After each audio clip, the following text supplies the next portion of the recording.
அன்பு நேர்களுக்கு இனிய வணக்கம். ரிஷபராசிக்கார அன்பர்களே, இது தெய்வம் எடுத்த முடிவு. ஜனவரி 18க்கு பிறகு ஒரு விஷயத்தால் உன் வாழ்க்கை மாறப்போகிறது. இது நாள் வரைக்குமே இந்த ரிஷபராசினுடைய வாழ்க்கையில சொல்லாத விஷயங்கள் அப்படின்றது ரொம்ப அதிகங்க. முக்கியமா சொல்ல போனா இவர்களுடைய வாழ்க்கையில இவர்கள் எதிர்பார்க்கக்கூடிய ஒரு விஷயம் அப்படின்னா இவங்களுடைய இறப்பு, அதாவது மரணம். என்னங்க இப்படி சொல்றீங்க அப்படின்னு யோசிப்பாங்க சில நபர்கள். ஆனா ரிஷபராசிக்காரர்களுக்கு மட்டும்தான் தெரியும் அதனுடைய வேதனைகளும் கஷ்டங்களும். இவருடைய வாழ்க்கையில இவர்களுக்கு வாழணுன்ற அந்த ஒரு எண்ணம் இருக்கான்னு கேட்டீங்கன்னா கிடையாதுங்க. எதுக்கு சாமியே இருக்கும், பேசாண்டு இறந்துடலாம் போல. வாழ்க்கையில இத்தனை கஷ்டங்களும் துன்பங்களையும் அந்த கடவுள் எனக்கு மட்டும் ஏன் கொடுக்குறார்? நிம்மதியா இருக்க முடியல சாமி. வாழ்க்கையில ஒவ்வொரு நிமிஷமும் ஏதாவது ஒரு பிரச்சனை கஷ்டங்கள்னு எனக்கு வந்துகிட்டே இருக்கு. தினமும் நான் வாழ்க்கையில கஷ்டப்பட்டுக்கிட்டே இருக்கேன். யார்கிட்டையும் முகம் கொடுத்து என்னால பேச முடியல. யாரும் எனக்கு உதவி செய்யவும் முன் வர மாட்டேங்காங்க. என் கஷ்டத்தை பார்த்து சிரிக்கிறாங்க சாமி. ஆனா மத்தவங்களுக்காக கஷ்டம் வரும்போது, பிரச்சனை வரும்போதும் நான் அவங்களுக்காக இருந்தேன். அவங்களுக்கு என்ன செய்ய முடியுமோ என்னால அது எல்லாத்தையுமே செஞ்சு கொடுத்தேன். ஆனா நான் வரும்போது மட்டும் யாருக்கும் என்னை பிடிக்கலையே சாமி. யாருக்கும் என் கூட இருக்கணும்னு தோணலையே சாமி. யாருக்கும் எனக்கு உதவி செய்யணுன்ற எண்ணம் வரலையே சாமின்னு ரிஷபராசனுடைய மனசுல 1000 கஷ்டங்கள், கவலைகள் இருக்கக்கூடிய ஒரு வாழ்க்கையாக தாங்க வாழ்றாங்க. இவர்களுடைய வாழ்க்கையில ஒவ்வொரு நாளுமே இவர்கள் எடுக்கக்கூடிய ஒவ்வொரு விஷயத்திலையும் யாராவது ஒருத்தங்க தலையிட்டு, நீ ஏன் இப்படி பண்ண, நீ ஏன் அப்படி செஞ்ச அப்படின்னு இவர்கள் செய்யக்கூடிய விஷயங்களை குற்றம் கண்டிப்பதும், இவர்களை தவறாக பேசுவதும் தாங்க அதிகமா செஞ்சுக்கிறாங்க. இவர்கள் மத்தவங்க கிட்ட நெருக்கமா பேச பழகினாலும் சரி, இல்ல மற்ற விஷயங்களை என்ன புரிஞ்சுக்கோங்க, என்ன மன்னிச்சிருங்கன்னு சொல்லி எவ்வளவோ விஷயங்கள் கெஞ்சினாலும் சரி, மற்றவர்களுக்கு துளி கூட இவர்கள் மேல அன்பு, பாசம், பரிதாபம்னு எதுவுமே கிடையாதுங்க. முக்கியமா இவர்கள் பல நபர்களுக்கு பல நேரங்கள்ல பண கஷ்டத்துல கூட உதவி செஞ்சிருக்காங்க. மத்தவங்க கஷ்டப்படுறாங்கன்னே இவங்க பார்த்து சிரிச்சுட்டு போல. அந்த நேரத்துல அவங்களுக்கு என்ன தேவைன்றதை புரிஞ்சுக்கிட்டு அத்தனை விஷயங்களையும் உதவி செஞ்சிருக்கக்கூடிய நபர்கள் தான் இந்த ரிஷபராசிக்காரர்கள். ஆனா இன்னைக்கு இந்த ரிஷபராசிக்காரர்கள் எல்லோரை விட்டும் தனிமைப்படுத்தப்பட்டு ஒரு தனி மரமாக வாழ்க்கையை வாழ்றாங்கன்றதான் யதார்த்தமான உண்மை. இவங்களுடைய வாழ்க்கையில நாளுக்கு நாள் கஷ்டப்பட்டதோடு சேர்த்து துன்பமும் சேர்ந்து அமைஞ்சிருதுங்க. முக்கியமா இவர்களுடைய குடும்பத்தார்களே இவர்களை வீட்டை விட்டு வெளியே துரத்தக்கூடிய நிலைமையில வாழ்க்கையை வாழ்ந்துகிட்டு இருக்காங்க சொல்லணும்.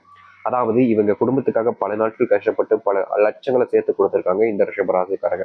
ஆனா பணத்தை வாங்கினது மட்டும் இல்ல, அதற்கான விஷயங்களை எல்லாத்தையும் பண்ணிக்கிட்டது மட்டும் அல்லாமல் இப்போ இவர்களை நீ என்ன செஞ்ச எங்களுக்காக அப்படின்னு சொல்லிட்டு சொல்லாத விதமாக சொல்லி கஷ்டப்படுத்தி இவர்களை வீட்டை விட்டே வெளியே துரத்துவதற்கான முயற்சி பண்றாங்க. அதற்கு முக்கியமான காரணம் என்ன தெரியுமாங்க? இவர்களுடைய வாழ்க்கையில இவர்கள் இருந்தா தன்னுடைய பணத்தை கூட இவங்க பிடிங்கிருவாங்கன்றதுக்காக இவர்களை ஏளனமா வச்சு இவர்களுடைய வாழ்க்கையில இவங்க கிட்ட இருக்கக்கூடிய விஷயங்களை பறிச்சிடுறாங்க. இப்படிப்பட்ட ஒரு விஷயத்தினாலே இவர்கள் என்ன செய்வதென்று தெரியாம வாழ்க்கையில பல நாட்கள் கஷ்டப்பட்டு அழுது புழம்பிருக்காங்கன்னு தாங்க சொல்லணும். இவ்வளவு நாள் இவ்வளவு கஷ்டப்பட்டும் இதற்கு தீர்வு கிடைக்கலையான்னு கேட்டீங்கன்னா கிடைக்கலங்க. இவங்களுடைய வாழ்க்கையில இவர்கள் மற்றவங்க முன்பு அசிங்கப்பட்டு நிக்கிறாங்களே தவிர இவர்களை பத்தி யாரும் புரிஞ்சுக்கிறதும் கிடையாது. இவர்களுக்கான உதவி செய்வதற்கும் விருப்பமும் யாருக்கும் இல்லைங்க. இப்படிப்பட்ட ஒரு வாழ்க்கையில தான் இந்த ரிஷபராசிக்காரர்கள் தினமும் கஷ்டப்பட்டுக்கிட்டு இருக்காங்க. உயிரே போயிடலாம் அப்படின்ற அளவுக்கு இவர்களுடைய வாழ்க்கையில இவர்களுக்கு கஷ்டம் என்பது இருந்துகிட்டு இருக்கு. ஆனா இனி வரக்கூடிய காலங்கள்ல இந்த ரிஷபராசனுடைய வாழ்க்கை என்பது மாறப்போகுதுங்க. இனி வரக்கூடிய காலங்கள்ல இந்த ரிஷபராசிக்காரர்கள் எதிர்பார்க்க வாழ்க்கையை வாழ்வார்கள். முக்கியமா எந்த அளவுக்கு மாற்றம் ஏற்பட போகுதுன்றதை பத்தி பார்க்க போறோம். அது மட்டும் இல்ல, இந்த ரிஷபராசினுடைய நட்சத்திரங்களை பற்றியும் நம்ம தெள்ள தெளிவாக பார்க்க போகிறோம். முக்கியமா இன்னொரு விஷயம் இருக்குதுங்க, அதுதான் உங்களுக்கான பரிகாரம். இந்த ரிஷபராசிக்காரர்களுக்காக இருக்கக்கூடிய உரிய பரிகாரம். இப்படிப்பட்ட பரிகாரத்தை செஞ்சீங்க அப்படின்னா உங்க வாழ்க்கையில மிகப்பெரிய மாற்றங்களை நீங்க சந்திப்பீங்க. முதலாவது விஷயம், இந்த ரிஷபராசினுடைய கிரக அதிபதியாக சுக்கிர பகவான் இருக்கிறார். ஆனா ரிஷபராசினுடைய கடவுள் மகாலட்சுமி. மகாலட்சுமியே கடவுளா வச்சிருக்கக்கூடிய ரிஷபராசிக்காரர்களுக்கு செல்வம், அதாவது மகாலட்சுமி தாயினுடைய ஆசீர்வாதமே இல்லை அப்படின்றது போலதான் வாழ்க்கையில அத்தனை கஷ்டங்களையும் துன்பங்களையும் பட்டுக்கிட்டு இருக்காங்க. ஆனா இனி இப்படிப்பட்ட அனைத்திற்குமே இவர்களுடைய வாழ்க்கையில தீர்வு என்பது கிடைக்க போகுது. முழுக்க முழுக்க வாழ்க்கையில் இருக்கக்கூடிய சின்ன சின்ன விஷயங்கள் இருந்தும் மாற்றத்தை இவங்க சந்திப்பாங்கன்றத உறுதியா சொல்ல முடியும். இவ்வளவு நாள் இந்த விஷயங்கள் இவருடைய வாழ்க்கையில நடக்காம இருந்துக்கலாம், ஆனா இனி நடக்கும்ன்றத மாற்ற கருத்தே இல்லைங்க. சரி, ரிஷபராசினுடைய நட்சத்திரங்கள் அப்படின்னு பாத்தீங்கன்னா கிருத்திகை 2ஆம் பாதம் முதல் ரோகிணி மிருகசீரிஷம் 2ஆம் பாதம் முடிவு வரைக்கும் நட்சத்திரங்கள் அமைந்திருக்கு. சரிங்களா? சரி, இவர்களுடைய வாழ்க்கை எப்படி மாறுது, எந்த அளவுக்கு மாற்றம் ஏற்பட போகுது என்பதை பற்றி தெள்ள தெளிவாக இந்த ஒரு பதிவுல பார்ப்போம். அதற்கு முன் நம்முடைய சேனலுக்கு நீங்கள் ஒரு புதிய பார்வையில் இருப்பினும் இது வரைக்கும் நம்ம சேனலை சப்ஸ்கிரைப் பண்ணாமல் பார்க்குற போதும் சேனலை மறக்காம சப்ஸ்கிரைப் பண்ணிக்கோங்க. பக்கத்தில் இருக்கக்கூடிய பெல் ஐக்கானை கிளிக் பண்ணிக்கோங்க. அப்பதான் நம்ம போடக்கூடிய அனைத்து தகவல்களும் உங்களுக்கு நோட்டிஃபிகேஷன் வந்து கொண்டிருக்கும். முடிஞ்ச அளவுக்கு வீடியோவை ஸ்கிப் பண்ணாமல் பாருங்க. அப்பதான் நம்ம சொல்லக்கூடிய விஷயங்கள் அனைத்தும் இந்த ரிஷபராசிக்காரர்களுக்கானதாக இருக்கிறதுன்னு புரிய ஆரம்பிக்கும். சரிங்களா? சரி, ரிஷபராசிக்கார அன்பர்களே, முதலாவது விஷயமே உங்களுடைய வாழ்க்கை நிரந்தரமாக மாறப்போகுது. நீங்க பல வருஷமா கனவு கண்டுகிட்டு இருக்கீங்க பாத்தீங்களா ஒண்ணு. அந்த கனவுன்றது எப்படின்னா, நீங்க ஆசைப்பட்ட ஒரு விஷயத்துக்கு போராடுறீங்க. ஆனா உங்களுடைய போராட்டத்துக்கான வெற்றிகள் உங்களுக்கு கிடைக்காமலே இருந்திருக்கும். அப்படிப்பட்ட அந்த போராட்டத்துக்கான வெற்றிகள் கிடைக்கக்கூடிய விதமாக உங்களுடைய வாழ்க்கை என்பது இனி அமையும். நீங்க எடுக்கக்கூடிய முடிவுகள் என்பது உங்களை மட்டுமல்ல, உங்களுடைய சார்ந்தோர் வாழ்க்கையுமே மிகப்பெரிய அளவுல மாற்றத்தை ஏற்படுத்தக்கூடியதாக இருக்கும். நீங்க இனி எந்த ஒரு விஷயத்த செஞ்சாலும் சரிங்க, அது மற்றவர்களிடமிருந்து வரக்கூடிய பல விஷயங்கள மாற்றி அமைக்கக்கூடியதாகவும் அமையும். நீங்க எதிர்பார்த்த இடத்துல, முக்கியமா சொல்லப்போனா உங்களுடைய வாழ்க்கையில நீங்க இந்த இடத்துல தான் போய் இருக்கணும், இந்த இடத்துல நான் இருந்தே ஆகணும்னு நினைப்பீங்க பார்த்தீங்களா? அப்படிப்பட்ட விஷயங்கள கூட உங்களுடைய வாழ்க்கையில நீங்க சாதிக்கக்கூடியதாக இருக்க போகுதுங்க. நீங்க இனி எந்த ஒரு விஷயத்த நினைச்சும் கவலைப்பட வேண்டிய அவசியம் கிடையாதுங்க. முக்கியமா பண கஷ்டம் இருக்குமோ, பணம் சார்ந்த விஷயங்கள்ல உங்க வாழ்க்கையில் ரொம்ப கஷ்டப்படுமோன்னு நினைச்சு நிறைய விஷயங்கள நீங்க பயந்திருக்கலாம்.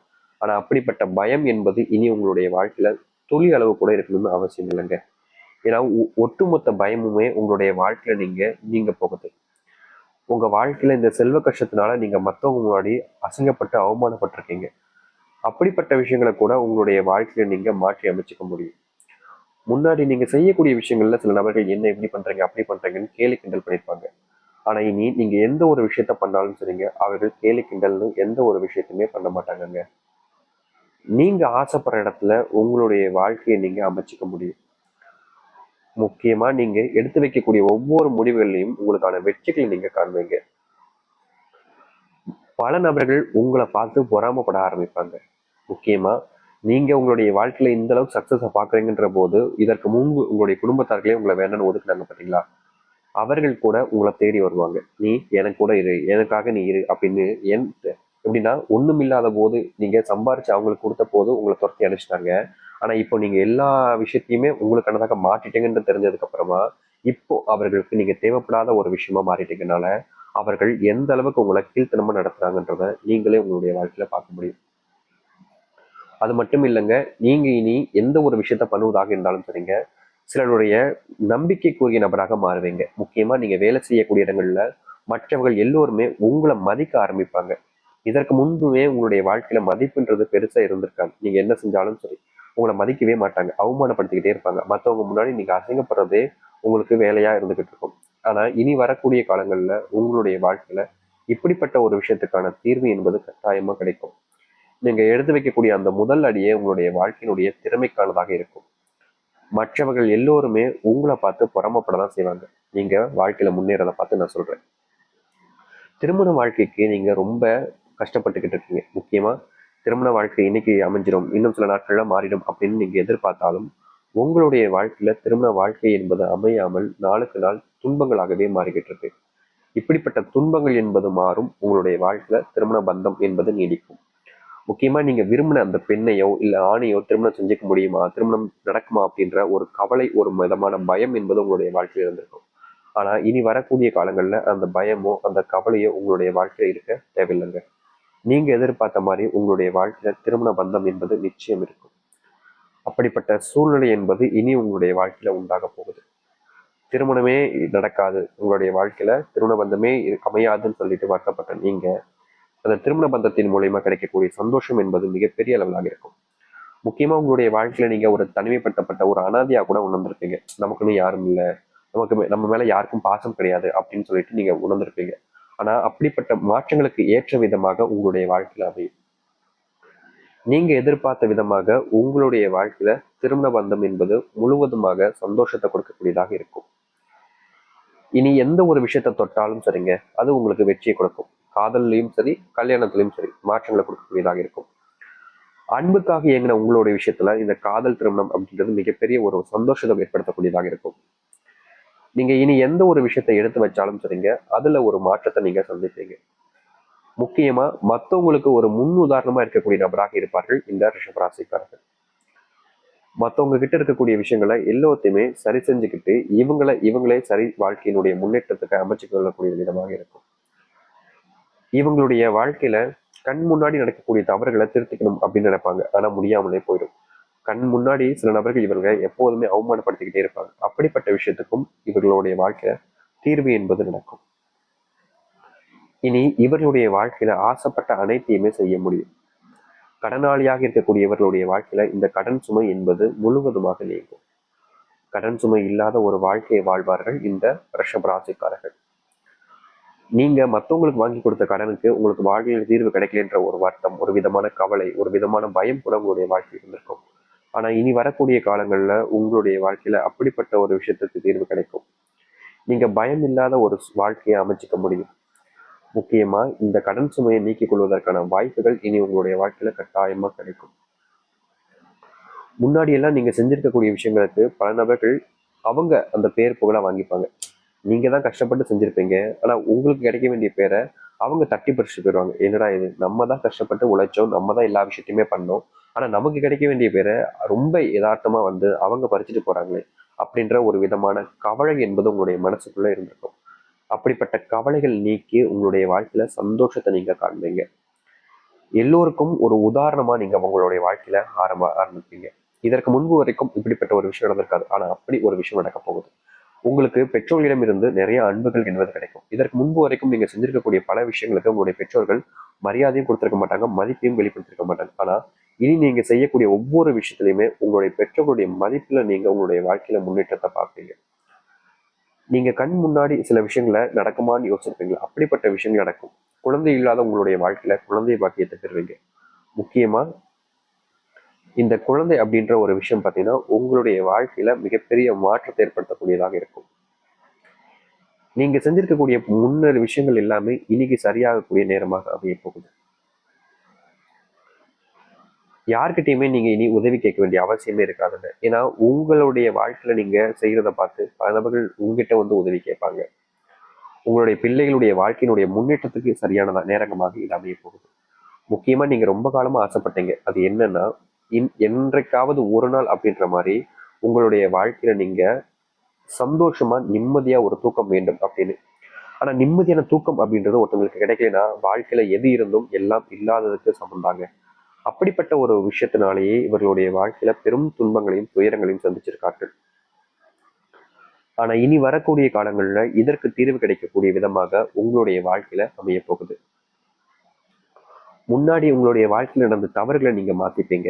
உங்க வாழ்க்கையில இனி எந்த ஒரு விஷயத்திலையும் நீங்க கவலைப்படவோ கஷ்டப்பட வேண்டிய அவசியம் இருக்காது இந்த ரிஷபராசிக்காரர்கள். இப்படிப்பட்ட சூழ்நிலை என்பது இனி வரக்கூடிய காலங்களில் ரிஷபராசிக்காரர்களுக்கு உண்டாக போகுது. சரி, உங்களுடைய வாழ்க்கையில இதுக்கப்புறம் நடக்கக்கூடிய விஷயங்கள், நீங்க வாழ்க்கையில பார்க்கக்கூடிய விஷயங்கள்னு எல்லாத்தையுமே நம்ம இந்த ஒரு பதிவுல தெளிவாக பார்த்துட்டோம். உங்களுக்கான பரிகாரம் இருக்குன்னு சொல்லியிருந்தேன். அதற்கு முன்பு இந்த பரிகாரத்தை பார்ப்பதற்கு முன்பாக இன்னொரு விஷயத்த நான் சொல்லிக்கிறேன். அதாவது உங்களுக்கான முக்கியமான ஒரு விஷயம். அது வேற ஒண்ணும் இல்லைங்க. ரொம்ப எளிமையா நீங்க புரிஞ்சுக்க முடியும். அது உங்களுடைய வாழ்க்கையில உங்களுடைய ராசி அதிபதியாக இருக்கக்கூடிய மகாலட்சுமி தாயருடைய அருள் மூலியமா கிடைக்கக்கூடிய நட்சத்திர பலன்கள். சரிங்களா? நட்சத்திர பலன்களாக பார்க்கும் பொழுது இந்த ரிஷபராசினுடைய வாழ்க்கையில கிருத்திகை 2ஆம் பாதம் முதல் விஷயமாக இருக்கக்கூடிய ஒரு விஷயம் என்னன்னா, இவங்களுடைய வாழ்க்கையில உடல் சார்ந்த நோய் உபாதைகளால கொஞ்சம் கஷ்டப்பட்டிருப்பாங்க. அப்படிப்பட்ட இந்த நோய் உபாதைகள் எல்லாமே முழுவதுமாக நீங்கி இவர்களுடைய வாழ்க்கையில இவர்களுக்கான மாற்றத்தை ஏற்படுத்தக்கூடிய விதமாக அமையும். இதற்கு முன்பு வரைக்கும் இந்த நோயினால இவர்கள் படாத பாடுபட்டுட்டாங்கன்னு தாங்க சொல்லணும். முக்கியமா சொல்லணும்னா இந்த நோயின் காரணமா வாழ்க்கையில எந்த ஒரு விஷயத்தையுமே இவர்களால சரியா செய்ய முடியாமலே போச்சு. ஆனா இனி வரக்கூடிய காலங்கள்ல இவர்களுடைய வாழ்க்கையில இந்த நோயினுடைய துன்பங்கள் என்பது நீங்கும். இந்த நோயினுடைய பிரச்சனை என்பது இந்த கிருத்திகராசனுடைய வாழ்க்கையில மாறப்போகுது. சரிங்களா? கிருத்திகை நட்சத்திரக்காரர்களுக்கு மாறும். ரோகி நட்சத்திரக்கார நண்பர்களே, நீங்க இதுநாள் வரைக்கும் தொழில்ல மிகப்பெரிய ஒரு நஷ்டத்தையும் கஷ்டங்களையும் பார்த்துக்கிட்டு இருக்கீங்க. முக்கியமா இந்த தொழில் சார்ந்த விஷயங்கள்னால நீங்க உங்களுடைய வாழ்க்கையில பெரும் அவமானங்களை பட்டுட்டீங்க. இந்த தொழில் சார்ந்த விஷயங்கள் இன்னைக்கு மாறிடும், நாளைக்கு மாறிடும் நீங்க யோசிச்சாலும் இந்த ரிஷபராசினுடைய வாழ்க்கையில தொழில் சார்ந்த விஷயங்களுக்கு முழுவதுமான மாற்றங்கள் என்பது கிடைக்காமலே இருந்திருக்கும். அதற்கு ஒரு முன்னிலை கிடைக்காமலே இருந்திருக்கும். நீங்க மற்றவங்க கிட்ட கெஞ்சிருப்பீங்க, போராடி இருப்பீங்க. ஆனா இந்த ரிஷபராசினுடைய வாழ்க்கையில இதற்கான ஒரு தீர்வு என்பது கிடைச்சிருக்காது. அப்படிப்பட்ட ஒரு விஷயங்கள்ல இருந்து இனி உங்களுடைய வாழ்க்கையில் தீர்வு என்பது கிடைக்கும். கட்டாயமா கிடைக்குங்க. நீங்களே எதிர்பார்க்க மாட்டீங்க. அப்படிப்பட்ட ஒரு நிகழ்வு என்பது இவர்களுடைய வாழ்க்கையில இனி கூடிய விரைவில் நடைபெற ஆரம்பிக்கும். சரிங்களா? அதனால இந்த ரோஹி நட்சத்திரக்காரர்கள் பார்த்தீங்கன்னா எந்த ஒரு விஷயத்துல இருந்துச்சும் பயப்பட வேண்டிய அவசியம் கிடையாதுன்றத தெளிவா புரிஞ்சுக்கோங்க. சரிங்களா? அதை அடுத்து இந்த ரிஷபராசினுடைய கடைசி நட்சத்திரமாக இருக்கக்கூடிய மிருகசீரிஷம் 2ஆம் பாதம் முதல் உங்களுடைய வாழ்க்கையில நீங்க வேலை செய்யக்கூடிய இடங்கள்ல மதிப்புகள் கிடைக்காமலும் மற்றவங்களுடைய மதிப்புக்காக நீங்க போராடியும் சோர்ந்து போயிட்டீங்க. அவங்க கிட்ட இருந்து அன்பு கிடைக்கும், அவங்க கிட்ட இருந்து பாசம் கிடைக்கும் அப்படின்னு எவ்வளவோ விஷயங்கள் பண்ணியும் உங்களுடைய வாழ்க்கையில எதுவுமே சரியா நடக்காம போயிடுச்சு. ஆனா இனி வரக்கூடிய காலங்கள்ல உங்களுடைய வாழ்க்கையில நீங்க செய்யக்கூடிய விஷயங்களுக்கு மதிப்பையும் மரியாதையும் நீங்க உங்களுடைய வாழ்க்கையில சந்திக்க முடியும். முன்னாடி நடக்காத விஷயங்களை கூட இனி வரக்கூடிய காலங்களில் இந்த ரிஷபராசிக்காரருடைய வாழ்க்கையில நடக்க வைக்க முடியும். அப்படிப்பட்ட சூழ்நிலை ஏற்படுவதற்கான காரணங்கள் இந்த ஒரு சில நாட்கள்ல நடக்க போகுது. அதனால இந்த ரிஷபராசிக்காரர்கள் எந்த ஒரு விஷயத்த நினைச்சும் அதிகமா பயந்தோ இல்ல கவலைப்பட வேண்டிய அவசியமும் கிடையாது. சரிங்களா? சரி, இந்த ரிஷபராசிக்காரர்களுக்கான பரிகாரம் மொத்தம் 2 வகையான பரிகாரங்கள் சொல்றோம். முதலாவதாக இருக்கக்கூடிய ஒரு விஷயம் மகாலட்சுமி. மகாலட்சுமி தாயாருடைய அனுகிரகம் உங்களுக்கு வேணும்ன்ற பட்சத்துல, மகாலட்சுமி தாயாருடைய ஆசைகள் உங்களுக்கு வேணும் பட்சத்துல உங்களுடைய பூஜை அறையில இந்த சொல்லக்கூடிய பொருளை வச்சுட்டு ஒரு 2 நிமிஷம் 3 நிமிஷம் வேண்டி ஒரு தீபத்தை ஏத்திட்டு அந்த பொருட்களை அப்படியே எடுத்துட்டு போய் உங்களுடைய பண அறையில வச்சிருங்க. சரிங்களா? சரி, நீங்க ஒரு பூஜை அறையில் வைக்க வேண்டிய பொருள் என்ன, முதல்ல ஒரு மஞ்சள் நிற துணி வச்சுக்கோங்க. கீழே தாம்பூல் தட்டை வச்சாலும் சரி, வைக்காம வைக்காலும் சரி. அதில் வச்சதுக்கு அப்புறமா அந்த மஞ்சள் தூள்ல ஒரு கைப்பிடி அளவுக்கு கல் உப்பும் அதுல ₹1 நாணயமும், வெள்ளி இருந்துச்சுன்னா வெள்ளியை கட்டாயமா வைங்க. வெள்ளி இல்லைன்ற பட்சத்துல விட்டுருங்க, வேற வழி இல்லைன்ற போது. வெள்ளி இருந்துச்சுன்ற போது கட்டாயமா அதுல வச்சிருங்க. வச்சதுக்கு அப்புறமா நீங்க செய்ய வேண்டிய ஒரு விஷயம் என்னன்னா, அதுல ஒரு வசம்பு துண்டை கண்டிப்பாக வைக்க வேண்டும். அப்புறம் ஒரு ஏலக்காய். இந்த பொருட்கள் எல்லாத்தையுமே சேர்த்து வச்சு அதை நல்லா கெட்டி ஒரு நிமிஷம் நல்லா வேண்டிக்கோங்க. அதுக்கப்புறமா உங்களுடைய வீட்டுல ஒரு தீபத்தை ஏத்திருங்க. இல்ல தீபத்தை ஏத்திட்டு கூட வேண்டலாம், தப்பு கிடையாது. அதை ஏத்துனதுக்கு அப்புறமா அதை எடுத்துட்டு வந்து உங்களுடைய பண அறையில பணம் வைக்கக்கூடிய இடத்துல அப்படியே வச்சிருங்க. யாருடைய கைகள் அதிகமா படாமல் இருப்பது போல அதை வச்சுட்டீங்கன்னா போதுமானது.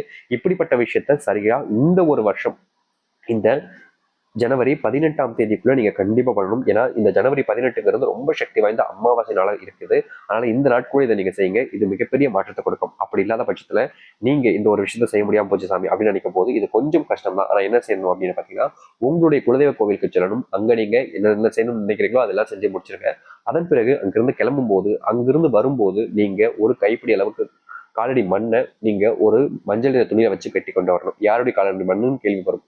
உங்களுடைய காலடி மண்ணாக இருக்கலாம், இல்ல உங்களுடைய அந்த இடம் ஃபுல்லா இருக்கக்கூடியது உங்களுடைய முன்னோர்களுடைய காலடி மண் தான் அப்படின்ற போது எங்க இருந்தாலும் விட்டு வரலாம். அப்படி இல்லாத பட்சத்துல உங்களுடைய காலை வச்சு நீங்க மிதிச்சுட்டு அந்த காலடி மண்ணை எடுத்துக்கோங்க. சரிங்களா? செருப்பு இல்லாம நான் சொல்றேன், புரியுதுங்களா? அப்படிப்பட்ட காலடி மண்ணை எட்டு வந்து உங்களுடைய வீட்டுல நீங்க நிலைவாசல் முன்பு கட்டி வைங்க. சில பேர் சொல்லுவாங்க, சாமி எங்களுடைய கோவில் முழுக்க பாத்தீங்கன்னா கல்லு வச்சிருக்காங்க, தளம் போட்டிருக்காங்க, நாங்க எங்க சாமி எடுக்கிறதுனா கோவிலை சுற்றி இருக்கக்கூடிய அந்த ஒரு அடித்தளத்துல இருந்து நீங்க தாராளமா எடுக்கலாம், பிரச்சனை கிடையாது. சரிங்களா? ஆனா இப்படிப்பட்ட மண்ணை நீங்க எட்டு வந்து உங்களுடைய வீட்டு நிலைவாசல் முன்பு மறக்காம கட்டுங்க. சாமி நிலைவாசல கட்டு எல்லாரும் பார்ப்பாங்க, என்ன கேட்பாங்க, எங்களுக்கு அதை சொல்றதுக்கு ஒரு மாதிரி இருக்கும் சாமினா உங்களுடைய பூஜை அறையில நீங்க தாராளமாக கட்டி வைக்கலாம். கீழே வைக்கக்கூடாது, தரையில கெட்டி தான் வைக்கணும். சரிங்களா? இப்படிப்பட்ட விஷயத்த வைக்கணும். இதை வச்சதுக்கு அப்புறமா இது சாமி என்ன செய்யணும்னு கேட்டீங்கன்னா, உங்களுடைய வாழ்க்கையில சில தினங்கள், அதாவது அமாவாசை தினங்கள்ல இதை நீங்க வைக்கீங்க அப்படின்ற போது சரியா இதை நீங்க ஒரு மண்டலம் வரைக்கும் உங்களுடைய வீட்டுல வச்சிருக்கணும். சரிங்களா? அதன் பிறகு அந்த மண்ணை உங்களுடைய வீட்டு முன்பு இருக்கக்கூடிய செடிகளுக்கு முன்பு இல்ல செடிகள் இருக்கக்கூடிய இடங்களை போட்டுடலாம். அப்படி இல்லாத பட்சத்துல செடிகளே எங்க வீட்டுல கிடையாது அப்படின்ற போது பக்கத்துல இருக்கக்கூடிய கோவில்களுக்கு சென்று அந்த மண்ணை நீங்க போட்டு வந்துடலாம், தப்பே கிடையாது. சரிங்களா? சரிங்க சாமி, இதை செஞ்சிடும் நாங்க. ஆனா இந்த பரிகாரத்தை செய்யல. முதல் பரிகாரமாக இந்த மகாலட்சுமியோட அம்சம் இருக்கக்கூடிய பொருந்தே கல்வி பரிகாரம் செஞ்சோம். அதை நாங்க செய்ய கேட்டீங்கன்னா, நீங்க இதை பூஜையிலே வச்சுட்டு அதுக்கப்புறமா உங்களுடைய பணம் வச்சிருக்கீங்களா, வச்சதுக்கு அப்புறமா இதையும் ஒரு மண்டலம் அளவிற்கு இல்ல உங்களுடைய செல்வ கஷ்டங்கள் தீர்ற அளவுக்கு அது அங்கேயே இருக்கட்டும். அதன் பிறகு அதில் இருக்கக்கூடிய அந்த ஒரு நீங்க வெள்ளி வச்சிருப்பீங்களா, வெள்ளி எடுத்து பணறையில வச்சிருக்கீங்க, ₹1 நாணயம் வச்சிருப்பீங்களா, அதையும் பணத்துல வச்சிருங்க. அந்த கல்லுப்பு அதன் பிறகு அதில் போட்டிருந்த வசம்பு துண்டு அப்புறம் ஏலக்காய் இதை நீங்க தண்ணியில போட்டுருங்க. தண்ணியில போட்டு உங்களுடைய வீட்டு பக்கத்தில் இருக்கக்கூடிய செடிகளுக்கு ஊத்தி விட்டுருங்க, போதும். இப்படிப்பட்ட ஒரு விஷயத்த செய்யுங்க. உங்க வாழ்க்கையில கஷ்டம் இல்லாத ஒரு சந்தோஷமான ஒரு நிகழ்வுகளை ஏற்படுத்தி கொண்டு உங்க வாழ்க்கையில செல்வ பிரச்சனைகள் எல்லாத்தையுமே நீக்கிட்டு வாழ்க்கையினுடைய முன்னேற்றத்துக்கான வழிகளை நீங்க இதுக்கப்புறமா பார்க்க ஆரம்பிப்பீங்க. இப்படிப்பட்ட ஒரு பரிகாரம் என்பது வாழ்க்கையினுடைய அத்தனை கஷ்டங்களையும் தீர்க்கும். அதுவும் இந்த ரிஷபராசிக்காரர்களுக்கு சொல்ல வேணாங்க. இது தெய்வத்தினுடைய சாத் அந்த தெய்வத்தினுடைய அருள் புரிஞ்ச ஒரு பரிகாரமாக இருக்கும். இப்படிப்பட்ட விஷயத்த செஞ்சு பாருங்க. கண்டிப்பா உங்களுடைய வாழ்க்கையில மிகப்பெரிய மாற்றங்களையும் நன்மைகளையும் நீங்க சந்திப்பீங்க. விருப்பம் இருப்பவர்களும் நம்பிக்கை இருப்பவர்களும் செய்யுங்க. எல்லோரும் செய்யணும் அப்படின்றது கட்டாயம் கிடையாது. இதை இவங்க செய்யணும் இவங்க செய்யக்கூடாதுன்னா எந்த ஒரு விஷயமும் கிடையாது. சரிங்களா? விருப்பம் இருந்தா செய்யுங்க, விருப்பம் இல்லைன்னா விட்டுருங்க. ஏன்னா இப்படிப்பட்ட விஷயத்த செய்வதுங்கிறது உங்களுடைய வாழ்க்கையில தான் முன்னேற்றத்தையும் மாற்றி கொடுக்க போகுது. யாரோ ஒருத்தருடைய வாழ்க்கையினுடைய முன்னேற்றத்துக்காகவும் நல்லதுக்காகவும் நீங்க செய்ய போறது இல்லை. அதை நீங்க புரிஞ்சுக்கிட்டாலே போதும். உங்க வாழ்க்கையில நல்லதையும் நல்ல மாற்றங்களையும் நீங்க சந்திக்க முடியும். விருப்பம் இருப்பவர்களும் நம்பிக்கை இருப்பவர்களும் இதை செய்து பாருங்கள். உங்களுடைய வாழ்க்கையில மிகப்பெரிய நன்மைகள் என்பது நடக்க ஆரம்பிக்கும். நம்பிக்கையோடு இருந்து வாருங்கள், நல்லதே நடக்கட்டும். நம்பிக்கையோடு இருந்தால் கட்டாயம் நல்லதே நடக்கும். விருப்பப்படுறவங்க இந்த பரிகாரத்தையும் செய்யலாம், தப்பு கிடையாதுங்க. நம்பிக்கையோடு செய்து வாருங்கள், நல்லதே நடக்கட்டும். நன்றி, வணக்கம்.